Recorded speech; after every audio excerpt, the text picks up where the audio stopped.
Observatório da Imprensa, Carta ao Povo, leitura Marcos Filho. Estratégia de planeamento é o capítulo a seguir que vamos abordar, escrito por Domingos da Cruz.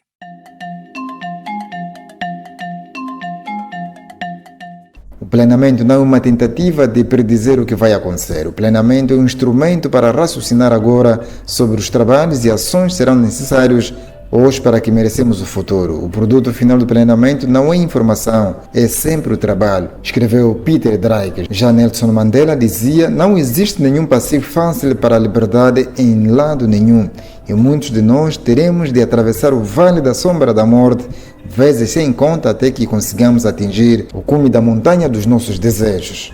Para aumentar as chances de sucesso, os líderes da resistência precisarão formular um plano abrangente de ação capaz de fortalecer as pessoas que sofrem, enfraquecendo e destruindo a ditadura e construindo uma democracia duradoura. Para realizar tal plano de ação, uma avaliação cuidadosa da situação e das opções para uma ação efetiva é necessária. Para além da tal análise cuidadosa, tanto uma grande estratégia quanto as estratégias específicas de campanha para conseguir a liberdade podem ser desenvolvidas. Embora relacionados, o desenvolvimento da grande estratégia e das estratégias de campanha são dois processos separados. Somente após a grande estratégia ter sido desenvolvida, as estratégias específicas de campanha específica podem ser plenamente desenvolvidas. As estratégias de campanha precisarão ser concebidas para atingir e reforçar os grandes objetivos estratégicos. Todo planeamento estratégico, entretanto, exige que os ideólogos da resistência tenham uma compreensão profunda da situação do conflito, incluindo a atenção a fatores físicos, históricos, governamentais, militares, culturais, sociais, políticos, psicológicos, econômicos e internacionais. As estratégias só podem ser desenvolvidas no contexto da luta particular e dos seus antecedentes. Os objetivos valem uma grande luta e por quê? É fundamental determinar o verdadeiro objetivo da luta. Nós argumentamos aqui que o derrube da ditadura ou a remoção dos ditadores atuais não é suficiente. Os objetivos destes conflitos têm de ser estabelecidos de uma sociedade livre com um sistema democrático de governo. Clareza sobre este ponto influenciará o desenvolvimento de uma grande estratégia e das estratégias específicas que se seguem. Clareza sobre este ponto influenciará o desenvolvimento de uma grande estratégia e das estratégias específicas que se seguem. Particularmente, os estrategistas terão que responder muitas questões fundamentais, tais como: quais são os principais obstáculos para alcançar a liberdade? Quais são os fatores que facilitarão a obtenção da liberdade? Quais são os principais pontos fortes da ditadura? Quais são os vários pontos fracos da ditadura? Em que medida são vulneráveis as fontes de poder para a ditadura? Quais são os pontos fortes das forças democráticas e da população em geral? Quais são os pontos fracos das forças democráticas e como eles podem ser corrigidos? Qual é o status de terceiros não diretamente envolvidos no conflito? Quem já ajuda ou pode ajudar tanto a ditadura quanto o movimento democrático e, em caso afirmativo, de que forma? Escolhas de meios.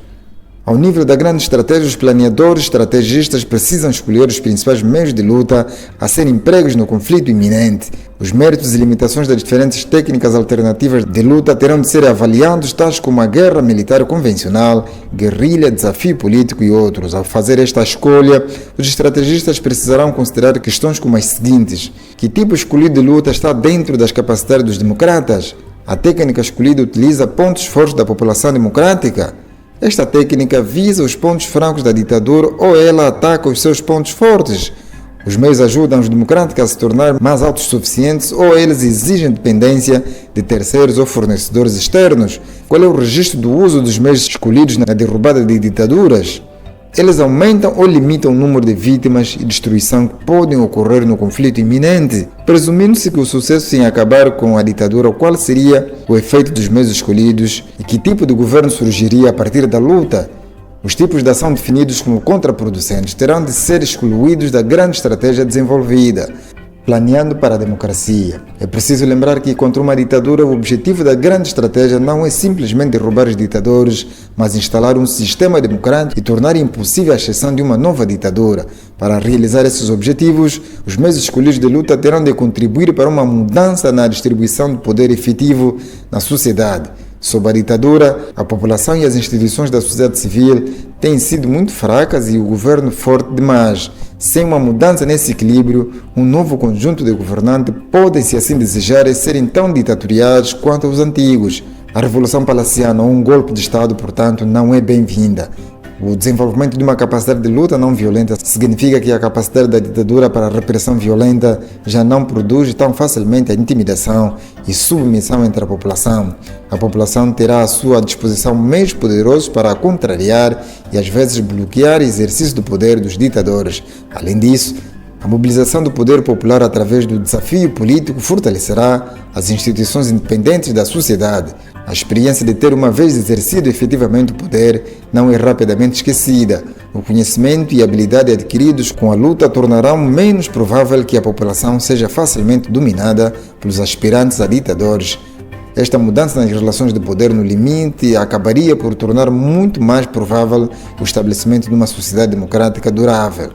Ajuda externa. Quanto à ajuda externa, este é um ponto essencial controverso. Deverá ser profundamente discutido pelo movimento que pugna pelo direito à indignação e dissolução do regime. É preciso esclarecer que muitos, por falta de maturidade e romantismo irracional, afastarão a possibilidade de apoio externo para a luta. Se quer liberdade para Angola ou outra parte do mundo sob o domínio de ditadura, seja homem. Use cérebro, ajuda externa inevitável. Como podemos manter manifestantes durante dias ou semanas na rua sem alimentos? Onde sairia a água? Com que dinheiro compraremos flores para manifestar o nosso amor e passivismo à humanidade a favor da qual lutamos? Como compraremos combustível, pneus, carros, etc. para mover todos os meios logísticos no momento em que a nossa grande parceria, a rua, ter voz e vez?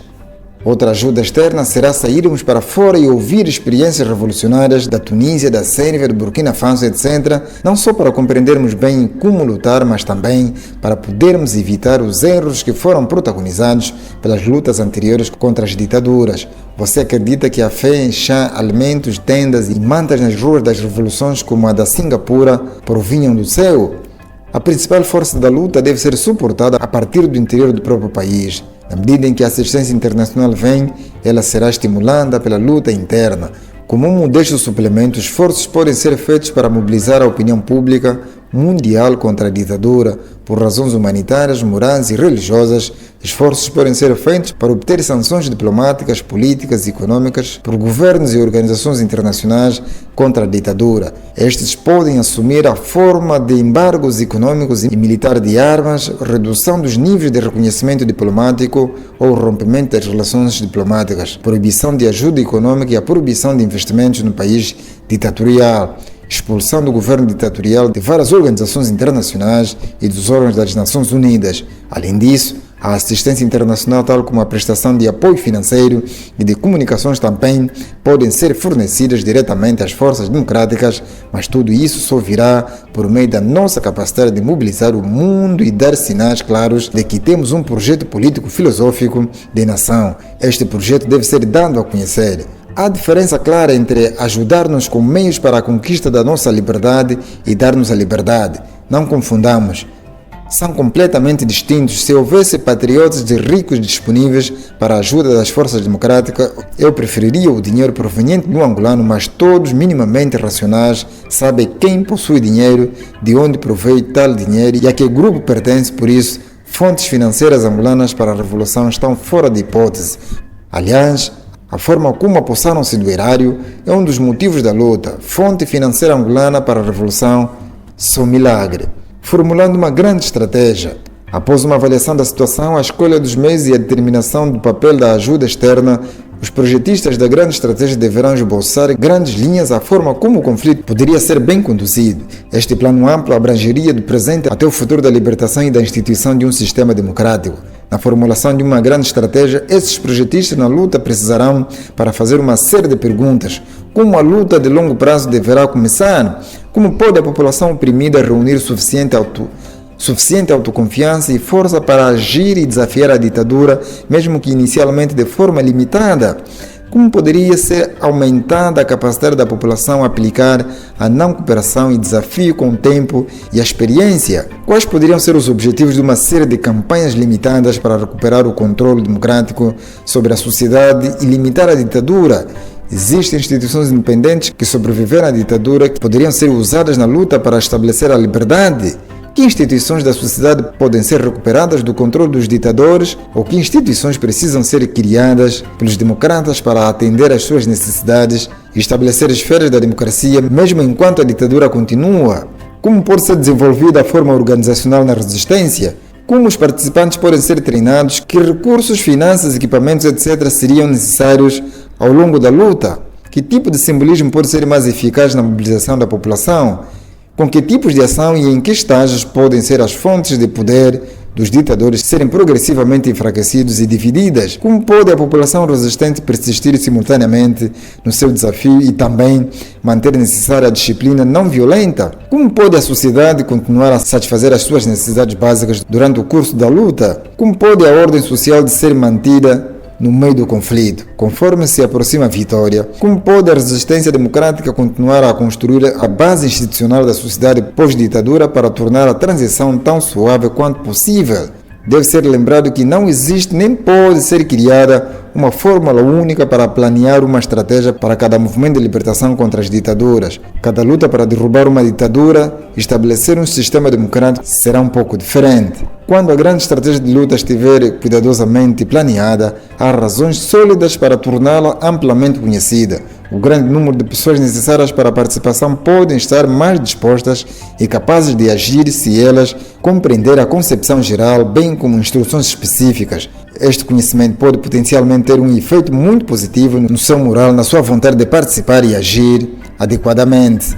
As linhas gerais da grande estratégia chegariam ao conhecimento dos ditadores em qualquer caso e o conhecimento das suas características poderia potencialmente levá-los a serem menos brutais na sua repressão, sabendo que isso poderia voltar politicamente contra os próprios. A compreensão das características especiais da grande estratégia poderia potencialmente contribuir também para a dissensão e deserções no próprio campo dos ditadores.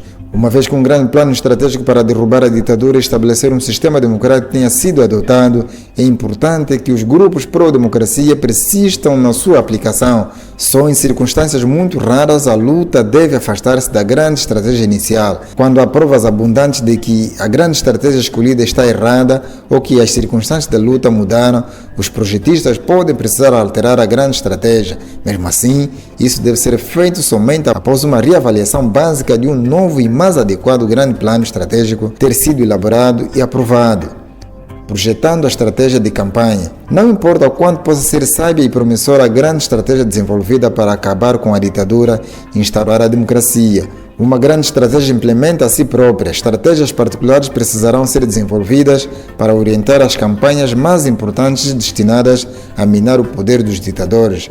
Esta estratégia, por sua vez, incorporarão e orientarão uma série de compromissos táticos que terão como objetivo aplicar golpes decisivos contra o regime do ditador. As táticas e os métodos específicos de ação devem ser escolhidos com cuidado para que eles contribuam para atingir os objetivos de cada estratégia específica. A discussão aqui centra-se exclusivamente no nível da estratégia.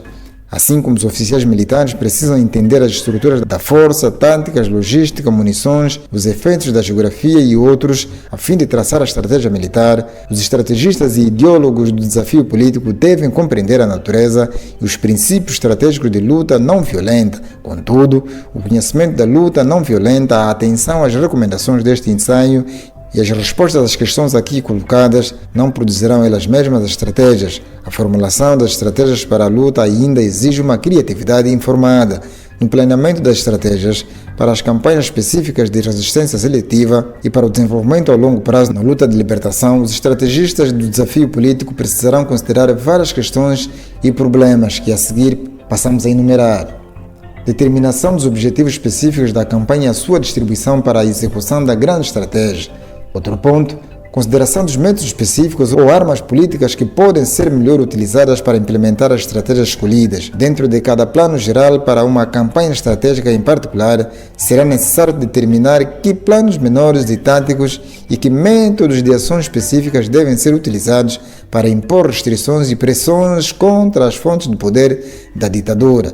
Deve ser lembrado que a realização dos objetivos mais importantes virá como resultado de medidas menores e específicas, cuidadosamente escolhidas e implementadas. Outro ponto, determinação se ou como as questões econômicas devem ser relacionadas com a luta global, essencialmente política.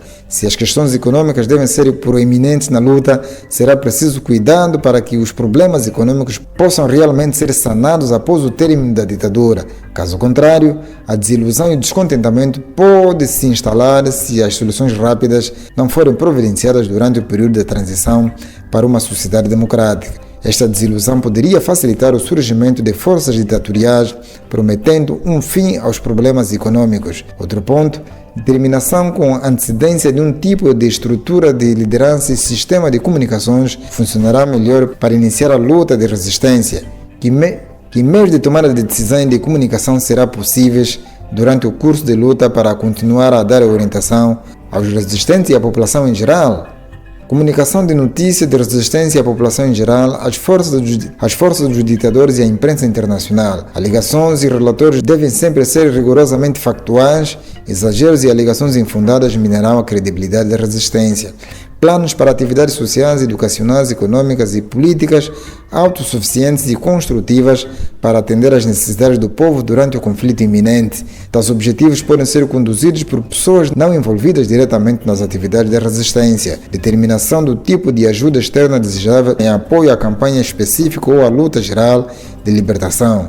Como a ajuda externa pode ser bem mobilizada e utilizada sem tornar a luta interna dependente de fatores externos incertos? Será necessário prestar atenção a que grupos externos mais provavelmente e mais adequadamente ajudarão, tais como organizações não governamentais, movimentos sociais, grupos religiosos ou políticos, sindicatos, etc., governos e ou as Nações Unidas e os seus diferentes órgãos. Além disso, os estrategistas da resistência precisarão tomar medidas para preservar a ordem e atender às demandas sociais por suas próprias forças durante a resistência em massa contra os controles ditatoriais, e isto não só criará estruturas democráticas alternativas e independentes e atenderá às necessidades reais, mas também reduzirá a credibilidade de qualquer alegação de que repressão violenta seja necessária para deter a desordem e a anarquia, disseminando a ideia de não cooperação. Para o desafio político bem-sucedido contra uma ditadura, é essencial que a população entenda a ideia da não cooperação, conforme ilustrado pela história do mestre dos macacos. A ideia é simples: se um número suficiente de subordinados se recusa a continuar a sua cooperação por tempo suficiente, apesar da pressão, o sistema opressivo será enfraquecido e finalmente entrará em colapso. As pessoas que vivem sob a ditadura já podem estar familiarizadas com esse conceito a partir de diversas fontes. Mesmo assim, as forças democráticas deveriam deliberadamente confundir e produzir a ideia da não cooperação. A história do mestre dos macacos ou uma fábula semelhante poderá ser difundida por toda a sociedade. Tal história poderia ser facilmente entendida. As pessoas serão capazes de atender à relevância de futuras chamadas à prática de não cooperação com a ditadura. Eles também serão capazes por si só improvisar uma miríade de formas específicas de não cooperação em novas situações. Apesar das dificuldades e perigos na tentativa de comunicar ideias, notícias e instruções de resistência enquanto vivem sob ditaduras, os democratas têm frequentemente de provar ser isso possível. Mesmo sob o regime nazista e comunista, foi possível para que os resistentes comunicarem-se não só com outros indivíduos, mas mesmo com grandes audiências através da produção de jornais clandestinos, folhetos, livros e, nos últimos anos, via cassetes de áudio e vídeo. Com a vantagem de um planeamento estratégico prévio, orientações gerais para a resistência podem ser preparadas. Estas podem indicar as questões e circunstâncias em que a população deve protestar e recusar-se a cooperar e como isso deve ser feito. Então, mesmo que a comunicação da liderança democrática seja cortada, as instruções específicas não tenham sido emitidas ou recebidas, a população saberá como agir em certas questões importantes. Estas orientações também forneceriam um teste para identificar falsas instruções de resistência emitidas pela polícia política destinadas a provocar ação de descrédito, repressão e contramedidas. Os projetistas estratégicos terão de avaliar as possíveis respostas de repressão e repressão, em especial o limite da violência da ditadura às ações da resistência democrática. Será necessário determinar a forma de resistir, contra-atacar ou evitar esse possível aumento da repressão sem submissão. Se a repressão pode ser grave, os preparativos para assistência médica aos resistentes feridos devem ser feitos. Antecipando a repressão, os estrategistas devem considerar antecipadamente a utilização de táticas e métodos que contribuem para alcançar o objetivo específico de uma campanha ou a libertação, mas se tornem a repressão brutal menos provável ou menos possível. Por exemplo, manifestações de rua e desfiles contra as ditaduras extremas podem ser dramáticos, mas também apresentam o risco de milhares de manifestantes mortos. O alto custo para os manifestantes não pode, contudo, efetivamente aplicar mais repressão sobre a ditadura do que ocorreria se todo mundo ficasse em casa, uma greve ou atos em massa de não cooperação de funcionários públicos. Se tivesse sido proposto que a ação da resistência provocaria arriscando muitas baixas, seria necessário para uma finalidade estratégica, então se deve considerar com muito cuidado os custos da proposta e os possíveis ganhos. Será que a população e os resistentes provavelmente se comportarão de uma forma disciplinada e não violenta durante o curso da luta? Eles podem resistir a provocações à violência? Os projetistas devem considerar que medidas podem ser tomadas, manter a disciplina não violenta e manter a resistência apesar da brutalidade. Será que medidas tais como promessas, declarações políticas, folhetos sobre disciplina, encarregados de manifestações e boicotes de pessoas e grupos por violência, seriam possíveis e eficazes? Os líderes devem estar sempre alertas para a presença de grandes provocadores, cuja missão será a de incitar os manifestantes à violência. Aderindo ao plano estratégico. Depois de um bom plano estratégico estar implantado, as forças democráticas não devem ser distraídas por pequenos movimentos dos ditadores que podem tentá-los a afastar da grande estratégia e da resistência para uma campanha específica, levando-os a concentrar principais atividades sobre questões sem importância.